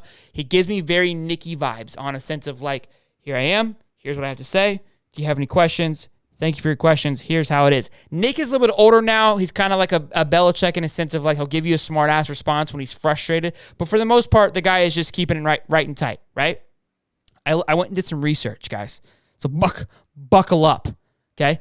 I went back and looked at their rankings for Bama football. So Bama went 5-6, 5-7, I think. With a loss to, I want to say, Louisiana Monroe. Or 7-6, I think. Their first year. They lost 6 in a row in Saban's first year. It was either 5-6 or 7-6. I can't remember. I think it was 7-6, actually. And they lost 6 in a row, and then I think they won the bowl game. But the recruiting class, too, I looked up, and they had 1, 2, 3, 4, 5, 6, 7 4-stars. We have 10. And they had a lot more 3-stars, but no 5-stars. Now, again, this is a long time ago. It's 2007. I understand. I'm making a wild comparison here. But the guy grew up under the Saban, patriarchy, and he gives me the vibes of his personality. He seems to be recruiting kind of in the same mannerisms. All I'm saying is that like he's giving me good vibes that we're headed in the right direction. It's all that I'm saying. It's a wild hot take, but it's a fun one nonetheless if you kind of look into it a little bit. That's my take, Steve. Sorry. That's the take. Look, I'm not going to take it away from you. I think, whoa, boy. For a guy who hasn't actually played a single down of football, you are you're putting some shots out there. Now, the one thing I will say is, look, Saban has a coaching tree, and a lot of the coaches that have come under him have a lot of the same demeanor as him. Billy is a little bit more quiet. Dabo is a little bit more vocal, but he didn't start that way. Dabo was a lot quieter of a guy until he started getting some success. Fair enough. Same thing. Was a little bit more quiet. He was vocal when it came to like telling you how much he loved Georgia, but he played for Georgia. So he was recruiting not only for his job, but for his alma mater. So I think there's a couple of coaches there that you could look at from a head coaching standpoint and say, yeah, there's some similarities here. And I'm not saying that Napier doesn't have some similarities. I think he understands coach speak. He's not gonna say something. He's not gonna get too passionate in front of a microphone. Whereas Sure. Muschamp would, he'd fire off. What was Butterteeth? He'd get in front of a microphone and say anything like my family's being threatened with with murder. So there's a McElwain. McElwain, yeah. I mean, like that guy. I hated McElwain. He was awful. But look, and Muddy said it. Maybe we need boring, and I'm not saying we don't need it. It's just I enjoy the hypeness. So, but look, I mean, here's what I would want for me personally. If I'm looking for a coach, I'm looking for a guy who can stay as composed as possible in front of the camera to never give another team the ability to think that I'm cracked or that they've even got a chink in the armor. But I also want a guy who, when you get back into the locker room, is going to look at a whiteboard and beat the living hell out of it because a linebacker doesn't know how to read the option. I mean, that could be. We just don't see that, and I think that's even more powerful. That's what I'm saying. And look, but Billy, he's young enough to still have fire in him. Like Saban has fire; it won't ever go out. And Kirby has fire. Dabo has fire. But these guys are smart enough to be composed when everybody's watching, and they'll fire off some comments here and there. But behind the scenes where you can't see things, I have a feeling that all 4 of those guys, and we'll just use those 4 examples. We could probably pick a million, but those 4 guys strike me as soon as they're not being watched by a million people or even just 50 press people on a practice field, you get behind a closed door and you are going to get stripped down and something will get thrown. I mean, even Jimbo was that way. Like Jimbo was pretty good in front of the camera. And then he had a couple of one-liners, but I know for a fact that guy would go 100% jihad, even on just a bad practice. So I think what you're seeing is a lineage of Saban and the way that he has taught these coaches how to present, but manage. And that's the big thing. And for me, I think that's the biggest takeaway that all these guys will have with Saban is the ability to balance those two things. Look, I'm not saying that my opinion. This is the first time that I think my opinion's right. It's really like it's the fanatic in me where I like that in a coach. Like when I'm watching Saban, when I was watching Billy, I was kind of getting goosebumps. I'm like, man, this is kind of cool. Like it's different from what we're used to because I'm used to seeing like the Muschamps, and everyone says the quiet ones are dangerous. And look, I can speak from experience. Like, look, I'm a loud one. And that doesn't always mean it's the good one. Right? It just means you're loud. Doesn't mean you're actually doing it right. And you get burned that way. So even LGM, Let's Go Braves, what that stands for. Billy brings a sense of calmness and stability, something that's been missing for a long time. Scoop says the quiet ones are the most dangerous, and I couldn't agree more. So we got a $4.99 super chat from Cody. Says, that's neat. LOL. Hated butter teeth. Love it. I forgot about that. That's like at the press conference. God, it was so awkward. He just get up there and just nut. That's pretty neat. and everybody in the press room was just like, it is? What? Okay, yeah, sure, coach.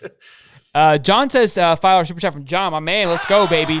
He said there's videos out there of Napier's locker room speeches about these guys disrespected us all year, and I want to see dogs on the field. That's what I thought. That strikes me as what he would do. Because look at what he turned ULM into. Like, you're nothing but a bunch of doormats. Like, nobody thinks you can win. And then, they go out there and they just kick a couple asses. And that's the kind of thing I can see out of Billy. Look, that's the Coach Taylor, right? I'd rather hear about it like this, right, than see him act like a fool on the field. So I'm excited about it. It's me just being a baby. That's all. It's you being preseason. Is what this is. It's July. Bro, I see freaking Shane Beamer coming out with his hat flipped on back. He's dancing, having a good time. I was like, that looks fun. You know what I mean? Like, it looks like a good time. I got Brian Kelly grinding on guys on TikTok. It sounds like a good time. Dominic, $2. AR mentioned that he does get upset and clear away. Little $2 super chat from Dominic. So they're kind of going back and forth about him being upset. Super chats are flowing, Cody. They are riding and rolling. Yes, I miss even Steve Spurrier. He says, Muddy says, I miss Les Miles and Steve Spurrier media days. Like, Steve had a little pizzazz. I think what you said though with Dabo, you hit on the head. You got to win. You got to go get some W's in there before I think those things start flowing. So maybe that's what it is. He's got to get his feet wet. Calm before the storm. Exactly. Mike Litteris says, $2 sticker, a ghost of our hippo character floats in front of the words. That's the description. You guys are too fun. Just want to hear Shelton say his sticker. You got me, Litteris. You got me. You got the tater. Oh, man, you guys are too good. Well done.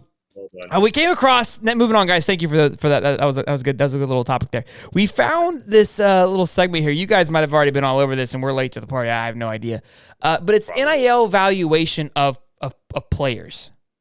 So it has basically like the price value on them is what it is. That's exactly what it is. Hold on, I'm messing up here. I'll just get rid of this. It has the price value of what each player's NIL deal should be worth. So number one for overall just high school recruits is Bronny James, and it has his NI valuation at $6.4 million. And it has how it works, and it has social on here. And this is new. This is just from April, so this obviously wasn't the NIL is new. So, but it is basically, it talks about how their media following has an impact on their NIL evaluation, their engagement, or assessing how much engagement their posts and stories generate. So that's interesting. And this is kind of where I've been trying to work with the Gator players. Like, look, let's make some content together. The more that people see you and the more people like you, the more engagement interaction that you're going to get. I was already doing that without knowing these rules. Let's see. The athletes are not penalized for not having strong followings across all three social media platforms. However, a boost is applied for all athletes with strong following and engagement across all three. So it's very interesting to see. I mean, I'm noticing more and more of these guys are on TikTok, making videos, and it's more than before. And it's like, because look, I have to be known and recognized as somebody. So it's interesting to see these evaluations. Anthony Richardson is like 42nd with an evaluation of like $500,000, like $540,000. And second of course, is Arch Manning at $3.4 million. Now, I don't know if this is a year. Go ahead. Just unbelievable. Like the two highest NIL ranking athletes right now have not yet played a single play in college yet at all. Yeah, the third one is Bryce Young. But Bryce has a product on the field, sure, which is wild to me. It feels so just backwards. Like we're putting so much. It's the stock market at this point. We're putting so much speculation on kids who have not done a single thing, but yet then weighing down somebody like a Bryce Young who may have lost a national championship. So it's a weird thing to me. And if I look at the way that the calculator runs, Bryce Young isn't getting the same like NIL valuation from a social media standpoint. Yeah, because look, Bronny James has 11.9 million followers. Obviously, the name has everything to do with that. But now, look, if the money value is going towards social media following, and hold on, let me see what else it was. I might be onto something here because we were talking about stars earlier. It also has athletic performance and endorsement and collectives, right? So endorsement and collectives. Let me click on that. Athletic performance. I'm not even going to get into that. I'm looking at it with you. So collectives are become the source of funds for athletes. That's not what I want. Okay, I was wondering if it would say like, based on their name or their recognition. I think that's where the social media comes. So look, if they're getting valued, their monetary value is based off of their social media following, which Arch doesn't really even have that big of a one, but it's more of like the presence of who he is. Then it backs up my argument of the 5-star argument. He only has 162,000 followers because he's literally like irrelevant on Twitter. He had made one Twitter post is when he committed to Texas. He has 62,000 followers. How about this? So Bronny, it breaks it down in the total amount of followers, 11.9. It gives you an amount per post on social media. Bronny is going to make $77,000 per post on any social media platform, or maybe even collective. I think it's collective. All social. Yeah. Yeah. My goodness. So look, and again, the reason being is because if they already have an organic following, deals know that if they post something and it's interactive, I mean, it's going to just spread like wildfire, right? Yeah. So all you need is for that kid to make one endorsement, right? Like, and just maybe like down to what's happening down in Miami, this guy who has all this money and all these businesses, like one of these athletes endorsing one of my businesses is going to make me so much money that it's worth all the NIL money I'm giving him. This Mikey Williams guy, I don't know. I've never even heard of this guy. He's ranked 4th. It's so the top 4 are we'll do top 10. Bronny, Arch Manning, Bryce Young, Mikey Williams. I don't know that he's a basketball player. He goes to prep. CJ Stroud, Sharif O'Neal, obviously, Caleb Williams, Spencer Rattler, Quinn Ewers, and then Hansel Emmanuel. So I don't know who that is either, but I mean, there's some people in here that I'm kind of surprised that are in front of Anthony Richardson. Honestly, I think Anthony Richardson has a huge jump this year in front of these guys. I mean, there's some people in here that I'm really surprised on. He needs more product on the field, and I think the collective will help him out quite a bit with getting a little bit more of a following. Yeah, maybe it's a social media. Let me see. He's not even in the top 100. It was just. I'm sorry, because I'm in the entire thing. I think what I was looking at was by sport. That's what it was. It was sport, and then it was just college. I think so. In just college, he's ranked like 40 something. I want to see what it's like 542,000 is what it was. And we had like 4 Gators up that are the top 150. Tyler Van Dyke. This is surprising. The quarterback at Miami is at 22. Yeah, I saw that too. And that's in front of Jaden Rashada. So he only has 85,000 followers. So not only that's a lot, but that could be definitely a part. I mean, again, he hasn't really gotten that big yet, but this year could really kind of skyrocket. And we had a video. I talked to Jen from the collective. Like, look, do you feel that they could keep him for a 4th year based on the NIL? And she gave me the perfect political answer on that. Like, nobody knows. Nobody knows. So, we got a $5 super chat from USMC Gator Twins. Which costs universities more, crab leg stolen FSU or laptop stolen? I'm gonna go with crab legs. We got to keep. It Jameis. cost You guys us a lost lot. him. Cost us a lot. Yes. Cost us a lot. So hit my button. Fight for FSU! Fight, baby, fight! You're so stupid. All right, ladies and gentlemen, welcome to the show. If you're brand new here, like and subscribe. Become a member. We were cruising on some memberships here. We're doing a lot of good things for our members. We're doing giveaways, all kinds of good stuff. Guys, also too, we're doing a giveaway. You want to do the giveaway, Steve? Oh, we have a raffle to do. We have a massive raffle to do. I think people are hanging out just to see if they won the raffle. If you guys are waiting to see the raffle, it's showtime. Let me go tweet it out real quick that we're doing a raffle really quick. I'm gonna say, hey, we're drawing for the raffle. There's some people who probably got sick of hearing us from since 8:30. They're never actually going to give that helmet away. Yeah, they're like these guys suck. These are idiots. Also, real quick too, I went through and kind of responded to a lot of the members just over the last few nights, and I want to say that it was a pleasure getting to know all of you guys a little bit more, getting to understand kind of where our fan base is, who you guys are, what you guys do. So if you're a member and you haven't filled that form out, please do, so we can kind of chit chat, get to know you guys a little bit more. We would really love to do that. So. All right, I tweeted it out. Let me go ahead and get to your point real fast, Shelton. We were talking just a little bit about some of the merch that we were going to put on the site tonight, and we were like, well, what would we put sweatshirts on there for? Why would we put beanies on there? Why would we put any of that stuff? It's July, and to your point, like some of these guys are out here in Denver, some of these guys are out here in Montana, and we've got some folks that are out here on the West Coast that we weren't thinking, we don't know where you guys are from, so that forum helps us out a ton. We put some merchandise out there that was specifically for you guys. We're out here in Florida burning up, so we put that stuff out there for you guys. We're always trying to help the family and do what we can to keep everybody here. Love it, Steve. 499 from Cody goes, that button may be worse than that chant. I love it. All right, here we go. Let's go over to the... Oop, that's just me. Sorry, Steve. All right, here is the race. We have it's like 80 plus names because you bought like so many tickets. You got five entries. And it's a 30-second race, a little bit longer than last time. I felt like we all wanted it to be longer. I got to make sure I get the finish line. So we're going to have a little commentary this time because it's going to be a little bit longer. It's going to be exciting. I got the music queued up. This is for the signed football helmet. Okay, this is for this. Oh, I got it right here next to me. Signed by Anthony Richardson, Lorenzo Lingard, Rashad Torrance. Look at that thing. I got it all wrapped up. I don't want to take it out anymore. The thing's absolutely incredible. It's beautiful. It's magical. It's wonderful. It's a good time.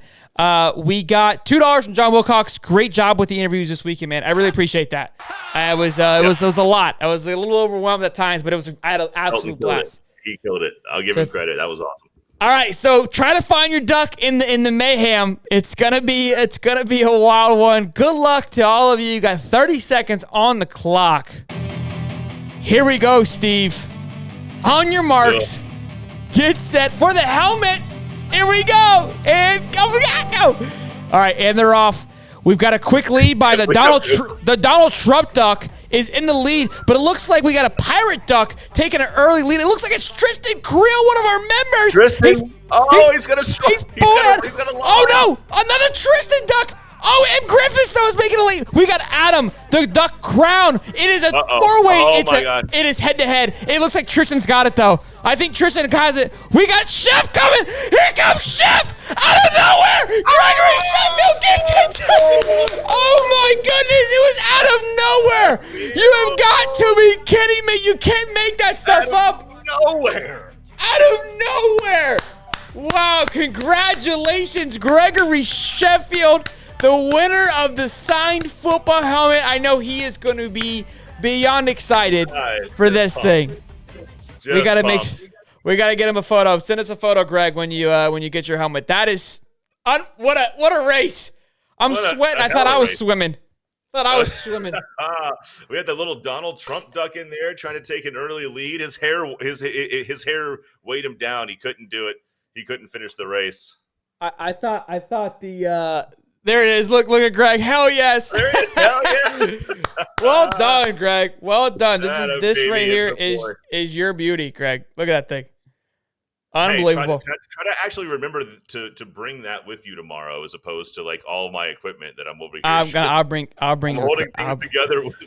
I'll bring your equipment. Sticks and bubble gum. I'll bring your equipment. That's too cool. All right. We have our hot takes, ladies and gentlemen, and then we're going to call it a night. It has been a long show, but it has been. Tristan, you had it, man. You had 2 ducks in there, dude. 2 ducks there. I thought Tristan had it. I thought, Look, when you're that close, and Chud, you see your name comes barreling ahead in a fury of ducks. Everybody's trying to go for the same thing, and you see your name come ahead, and you're like, oh, it's my helmet now. That's too fun. That was a really good time. I really enjoyed watching that. That was the duck race gets me every time.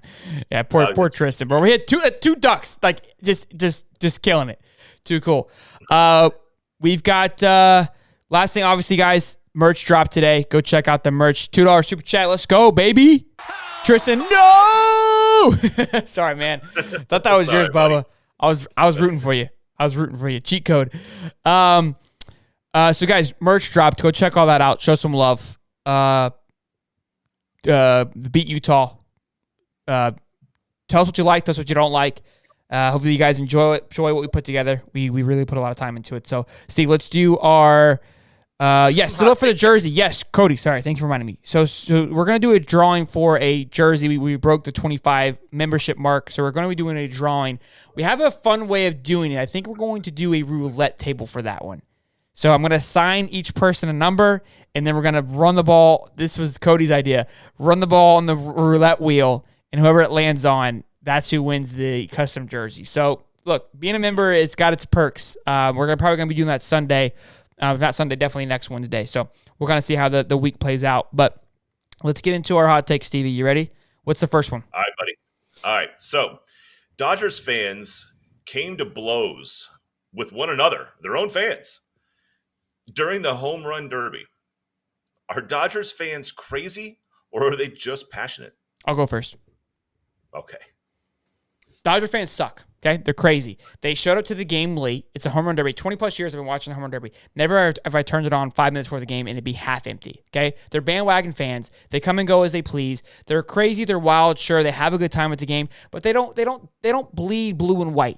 You know what I'm saying? It's not like Gator Nation. It's not a big thing. It's more of an event to go to a Dodger game than it's like I have to go to the Dodger game. Does that make sense? So yes. With that, I say they're crazy. Wow.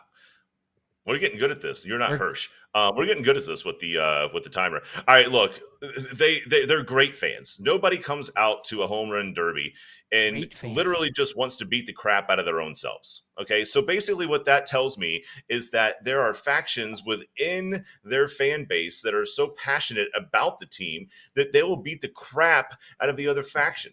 Look, there were times where we were all Americans, and then there were gangsters. And the gangsters would shoot other gangsters, but they were all Americans. It's because they were passionate, and they were determined, and they were business people. I hate you, Steve. You win. You win. I hate you. Hey, real quick, Andrew Apple. What do you want me to do? They beat the crap out of each other on a home run I hate derby. You. Andrew Apple says, pray for baby Lincoln, guys. Yes, please. He says he almost passed away on Monday. Sorry to hear that, man. Look, I'm glad he's still fighting. So let's all send our prayers and show some love for Andrew, guys. Because I don't want that to happen to you, Bubba. Yeah, that was bad, Steve. All right, what's our next one, Bubba? Hit me. All right, Heinrich Stenson. Jesus, Steve. Hendrik Stenson. Henrik Stenson is out of the Ryder Cup captain after joining Live Golf. Another PGA golfer down. What are your thoughts? They're dropping like flies. My thoughts on the Live tour is I was kind of hesitant on it. I was like, whatever it is, what it is. But it's showing me now with Cam Smith heading over there that it's all about the money. These players try to say that it's not, and that like, hey, we're here to have a good time and be an influence. Bull crap. We're all about the money. Everyone's about the money. To say that you're not is absolutely just insanity. Why else would you go to the Live Tour? It's not competitive. It's 54 holes, right? You're not going there to win a major. You're not going there for a legacy. You're going to get paid. That's exactly what it's for. And I'm a little nervous for the PGA Tour right now. Ooh, Yeah, I don't know how the PGA Tour survives this, because at this point the golfers are all about hot money, fast money. The PGA Tour is basically being reactive. I don't know what the PGA was doing. The LIV didn't just show up one day and just have a bunch of money and a bunch of sponsors and just exactly decide. Sort of, but then they didn't just take all these guys overnight. If the PGA wasn't prepared for this, then shame on the PGA. More power to the players. Good point. You're right. You're right. They kind of did, but they knew it was coming. They should have been more prepared. That is a solid point. I'll give you some love on that one. All right, thanks. One more. All right, let's go. So, Madden NFL 23 ratings have come out. Jamar Chase is rated as the number 18 wide receiver in Madden, with 17 people ahead of him. Shelton, what are your thoughts? Is the 18 ranking fair? I say yes. So the only person that you said that I didn't agree with was Amari Cooper. There's no way in hell. But you got to think about the rating goes off of more of not what you did last year, but what you've done as a player. Because Keenan Allen was ahead of him. You're like, why? Keenan Allen is a day in, day out stud and been a stud for the last few years. So I think that what goes into the ratings and reliability. He had one good year. You can't sell the ship and put him in the top 10 after one good year. It was a great year. I mean, he won me a fantasy football ring if you didn't know. But I agree with it out of the top 10. All right, look, at the end of the day, you have to take raw talent and you have to factor that in. Keep in mind that Jamar Chase also took a year off when he was in college. And you look at it now, the guy's coming out there and he's balling with these guys who have been there for a while. Terry McLaurin, also ranked ahead of him. Garbage. No way. Agree with that. Look, we're looking at Amari Cooper. No way. Look, you've got to give instant gratification to a player that goes out and gets instant gratification. He has Joe Burrow, by the way. That doesn't mean he should be in the top 10. No, but I mean, it does. But he has a quarterback that's going to keep him there. Like, who's going to throw to Terry McLaurin every year? Carson Wentz. You already know, big dog. Yeah, that went well. The last time Carson Wentz did well in Indianapolis. I think he did well. I think everyone would be shit on Carson. I'm a big fan of Carson. All right, Allen, look, you got to stay healthy. You got to be on the field, man. He misses a lot of games. This might be the longest show we've had in a very long time, and I'm not mad about it. I really enjoyed it. You guys, as always, are an absolute blast. We enjoy you each and every time that we hop on this stream. You guys make it worth it. Again, thank you all that came out for Sunday and showed some love and hung out with us for 3 hours. Sorry I missed some of your guys' comments. I do apologize. It was moving very quickly and very fast. I had the chat. Steve held it down. But people had some super chats that I didn't get to, and I do apologize for that because you guys are awesome support. Again, guys, reminder, we did something pretty special. We released some merch. We got some Beat Utah merch. You guys better go scoop up that Beat Utah merch. The hats are a limited supply. You guys asked for it. We gave it to y'all. So don't let me down. Go show some love. Go get some scare money. Don't make money. Congrats to Sheffy on winning. Merch soon. We might even get some Georgia merch in there. Maybe just a couple. Like we'll give Daniel Rivera his own shop inside the shop. Let's not get crazy. Look, I mean, whatever. Maybe we'll throw a dog shirt. I don't know. Andrew, prayers for you and Lincoln and the wifey, man. All love and thoughts going out to you, big dog. Thank you guys as always. Thank you to, I think it was Rob who became a member this afternoon. I think we maybe got one more member. Also a few subscribers. We might have hit 1,800 subscribers. We're all the way to 2,000 subs. So like, subscribe, join the family. It's an incredible family. Like I said, I spoke to some of you guys, wrote you some of you guys this past week. Absolutely incredible. Thank you guys for tuning in for us for almost 2 hours this evening. You guys are an absolute hoot and a great time. We thank you. Love you guys. Love you guys. Be back on Sunday, guys. Till next time, I'm Shelton. And I'm Holly. Boogity. Thank you, Adrian. Turn that to gains, let my money show. I've got these things that I can't let go. Watch me turn this life into something that you can never own. I feel this pain, you already know. Turn that